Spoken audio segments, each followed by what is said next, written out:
你好，你好。藉此雅思美術館首屆漢語藝術月之際，我們熱烈歡迎你的到來。我謹向中國現代和古代藝術的代表們表示崇高的敬意。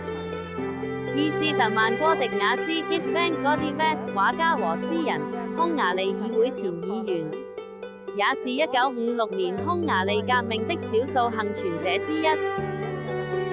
而我 Ildikó Tropimona 不僅是畫廊的策展人，同時也擔任 Veszart 國際新聞媒體平台的製作人兼主編。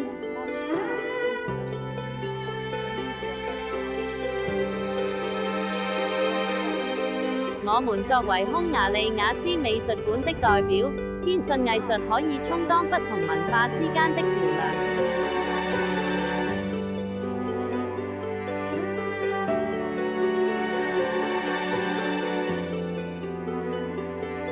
非常感謝你的關注 ，Arrivederci and Jelko S. Sobek。